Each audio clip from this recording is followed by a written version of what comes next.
This is Things You Might Not Have Heard. I am Jacob Payne, and today I have news for you. 8 news stories in the queue that cover news that is interesting from a standpoint of information, politics, current events, and pop culture. And interesting because you said it was conversational by your vetting process. We'll explain that process and how we get those stories into this headline show, if you will, in a bit. I'll remind you very quickly that our website is a conversationproject.com, our home for all things conversational. Check us out for more details on how we get to what we get to every single day. And of course, email us at your convenience at the conversation inbox at gmail.com. As I said, 8 stories in the way, including stories on Jack Smith, Rudy Giuliani, and Stephanie Ruhle. These are essentially palate cleanser stories for the end of the week. We expected to be focusing on more vitriol, more sort of after the election, or actually not even knowing the answer to the election. Now that we have answers, things are falling into place a lot quicker than people thought, a lot differently than people thought. So we'll talk a lot about things that are essentially, after postmortem, sort of after the fact type things in there, plus some other news sprinkled in as well, because you thought they were conversational. If I had not said so far, the first hint is that this is the week of the election. Today is Friday, November the 8th, 2024. Final day of things you might not have heard for this week. It's a weekly show as well. So the vetting process we'll get to in a bit. The stories we have are in no particular order, but they do lend themselves to a narrative, if you will. No, don't pick up any sort of vibes from how we're doing these stories. We hope that this actually reads a good narrative of how the new Trump land, the new Trump world essentially is going to go, and some last minute sort of vitriol for how we got here in the first place.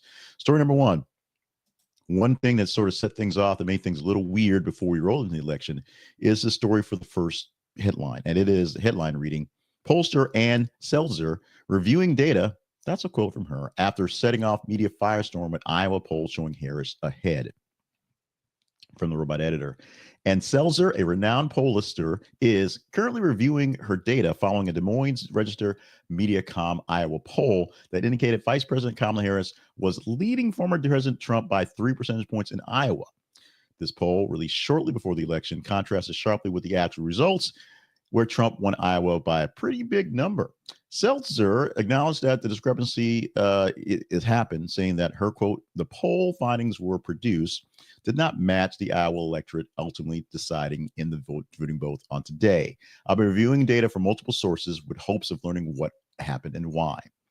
Sort of butcher quote there, but essentially she's looking at her numbers. Now, people went BS crazy over this one when it came out tail in the last week, rolling in this one, because it looked like Kamala Harris had an even better shot of winning because some places that weren't in play were going to be a lot closer. What we found out was Donald Trump basically won this thing in a landslide and is taking the popular vote by a pretty chunk of number. So everything was wrong. All was false. The polls basically were not true. More postmortem coming for months at a time, and in today's podcast as well. But this is one of the first stories of things are kind of the writings on the wall where the polls aren't really giving the right answers. And the next story, the writings on the wall for Jack Smith. Special counsel Jack Smith expected to wind down Trump prosecutions. The special counsel is in discussions to its senior Justice Department officials to go ahead and conclude the federal prosecutions of President-elect Donald Trump, and that is specific President-elect Donald Trump. This decision aligns with the department's longstanding policy that a sitting president cannot face criminal prosecution. Smith had previously charged Trump with attempting to overturn the 2020 election results and unlawfully retaining classified documents. However, Trump's recent election victory, these cases are expected to be dismissed or delayed before he assumes office.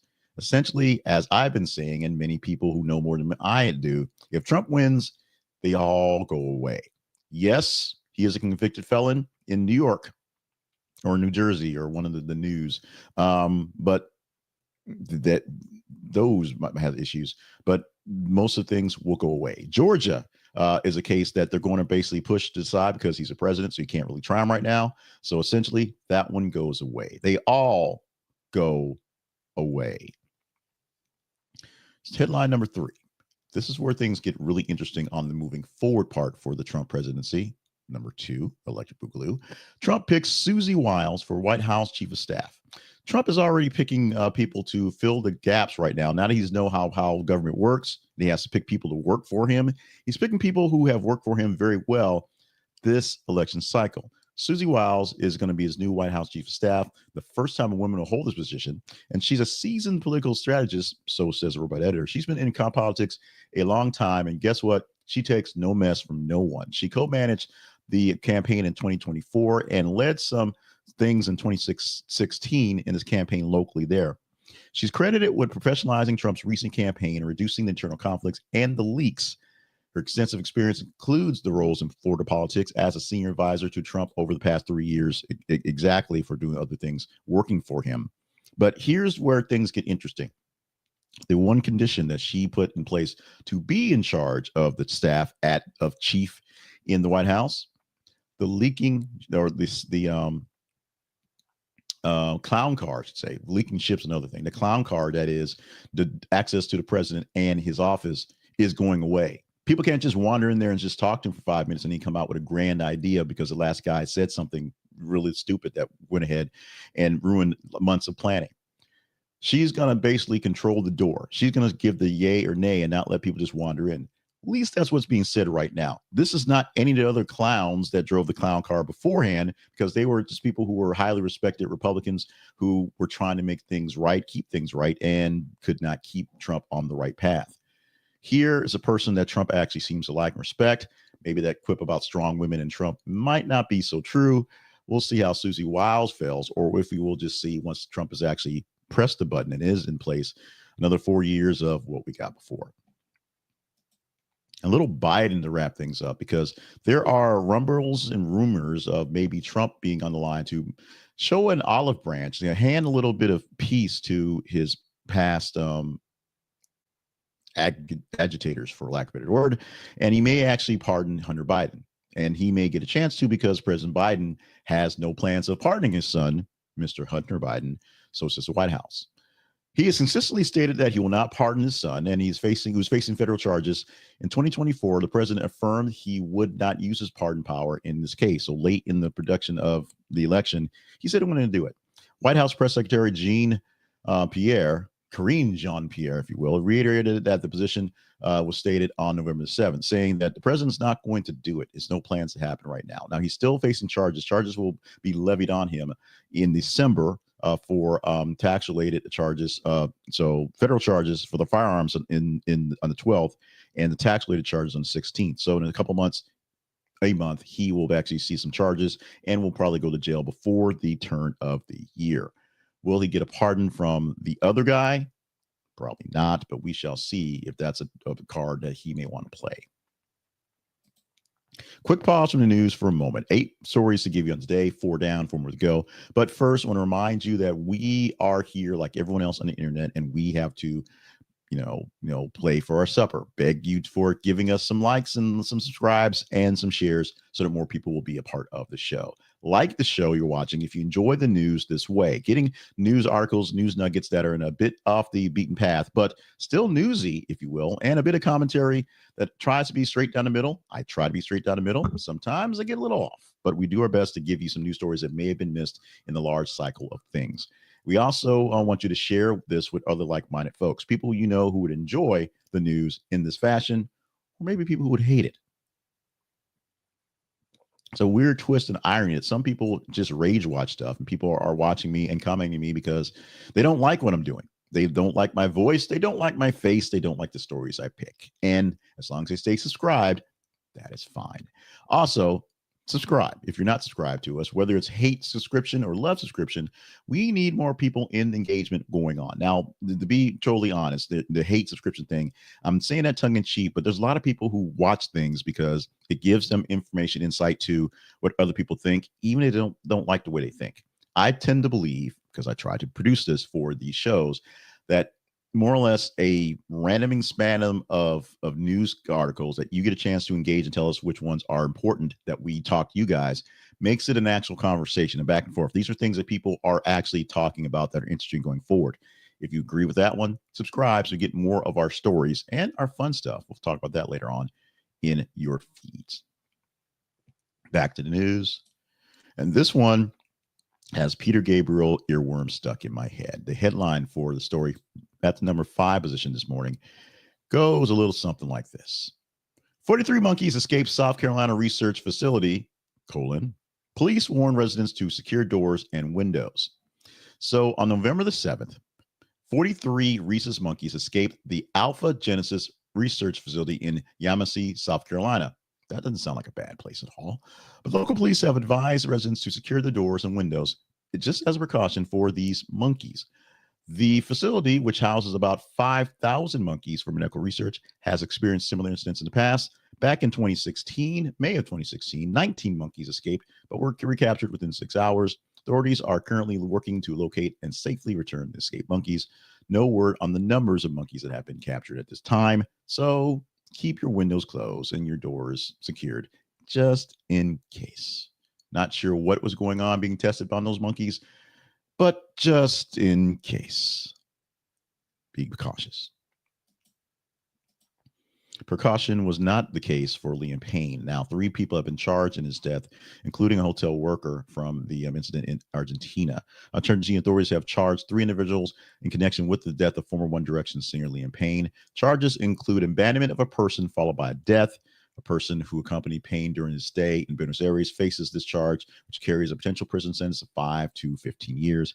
And supplying narcotics, where hotel employees are allegedly and other drug suppliers were accused of providing Payne with cocaine on 2 occasions during the stay, and an actual drug dealer visited him twice, essentially, as well. It's a bit convoluted in the drug charge, but essentially the abandonment charge is pretty simple. Somebody was with him for the day. He got violent and died, and they fled the scene. October the 16th was, of course, a day after falling from 3rd floor hotel balcony in what was basically called a drunken rage in Buenos Aires. The autopsy said there was plenty of reason to think it was drugs that was a trigger, but his initial death was from the injuries from the falling, the internal injuries and internal bleeding from the injuries there. This isn't so much a Trump sort of wrap up, but it is Trumpy, if you will. Judge scolds Giuliani for not turning over assets to 2 women, including car he's driving. Now, the former mayor of New York City, Rudy Giuliani, faced a stern reprimand from a federal judge yesterday for failing to surrender assets, including a car that he's driving around, to 2 Georgia election workers he claimed he defamed while claiming he doesn't have any money. Giuliani had been ordered to transfer these assets as part of a $448 million defamation judgment awarded to, take a breath break right there, Ruby Freeman and Wandrea Shea Moss. Despite the court's directive, he missed the deadline, prompting the judge rebuke. The assets in question include a Manhattan apartment and a 1980 Mercedes-Benz. Giuliani has been given until the end of the next week to comply with the order. We talked about this all last week. He was on a time crunch to turn over some stuff, whatever he had, essentially basically saying whatever he actually had was in storage. He was transferred to being someplace else. He didn't live in that apartment anymore. Even though he's driving the apartment is still fine. He's staying somewhere and he has these assets. He owes Freeman and Moss $148 million. I said like $500 million or something like that before. So that obviously was a wild number. But this is a serious charge and serious issue for a case where Rudy Giuliani, in the end, told people that these 2 women were part of a scandal to essentially get the president unelected and fix the votes in the other favor. And then said, no, actually, I just sort of made it up. I'm good with that. Yeah, we just sort of just made it up.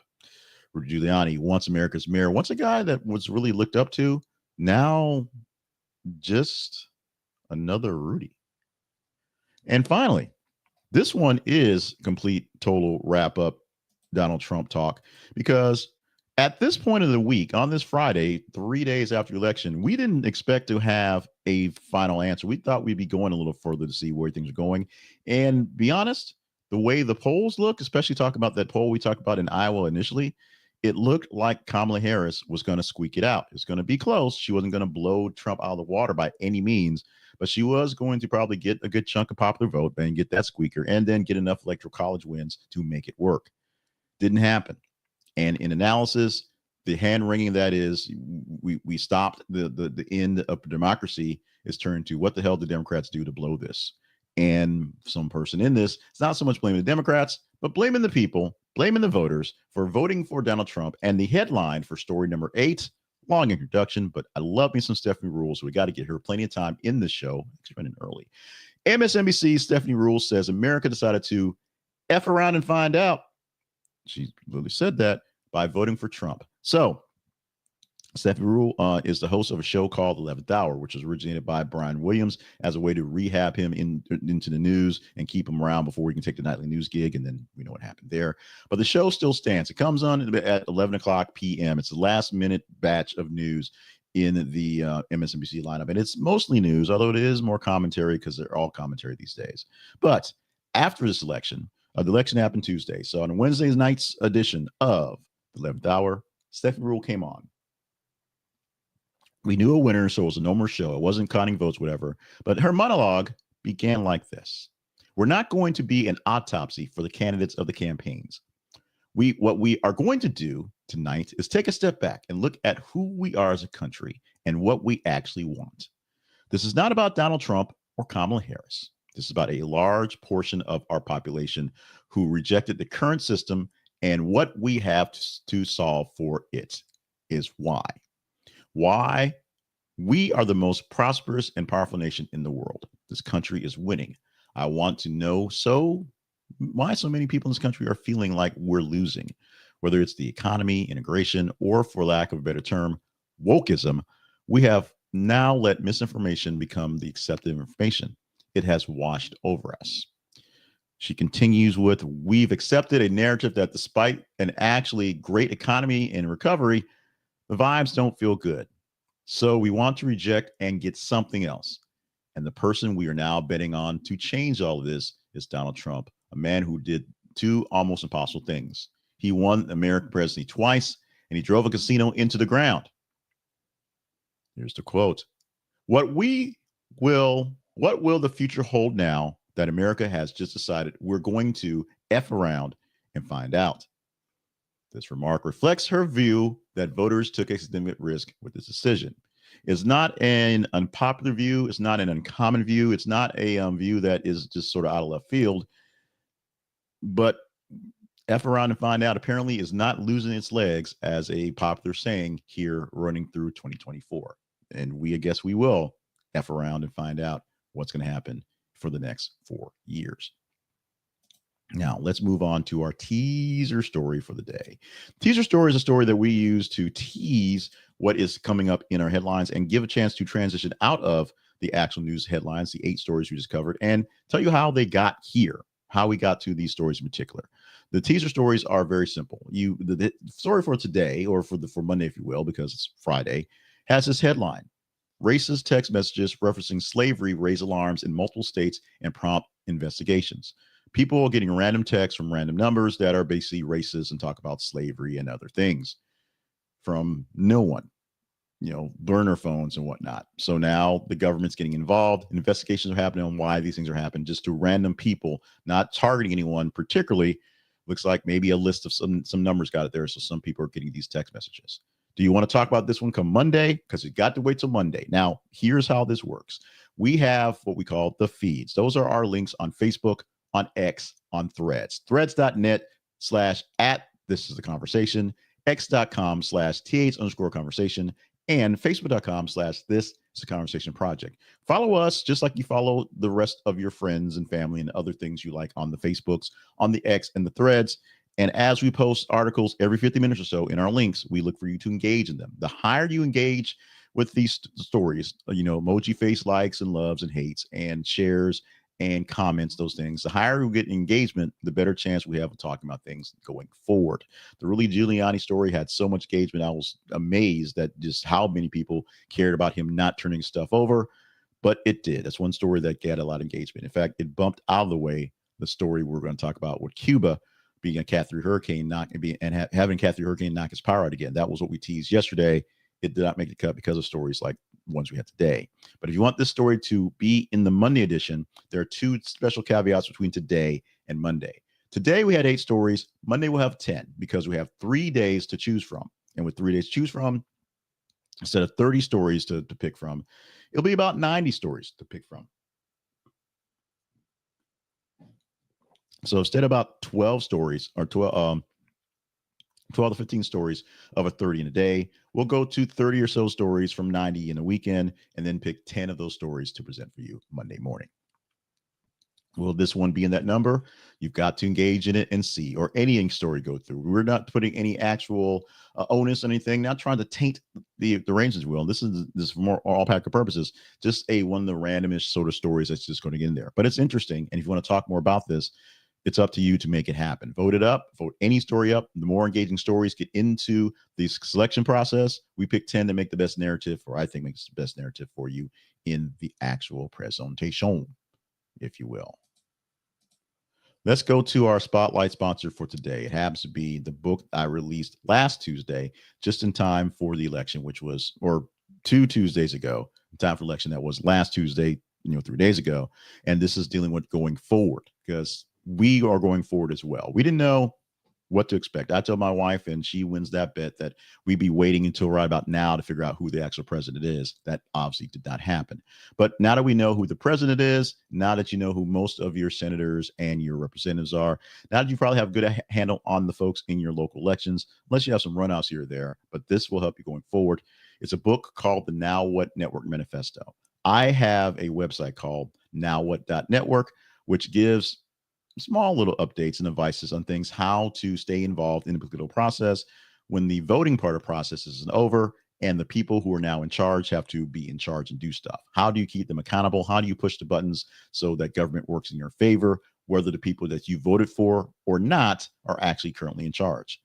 This book, as the subtitle says, using citizen power to make your vote and your voice actually count in national politics, is, I'll say it's a good book because I wrote it, but it's 10 tactics in this book that help keep you abreast in how things are working in politics on the higher level and local level, and how you can do to keep things going. A lot of things are local and national things mixed together. Some of them are staying informed, and that can be a dangerous one because misinformation. We've talked about that plenty of times. Some of them are just voting anytime there's a chance to vote because you need to make sure you're engaged. Some of them are showing up for local groups to see what they're talking about, whether they're the group that you want to hear from or not.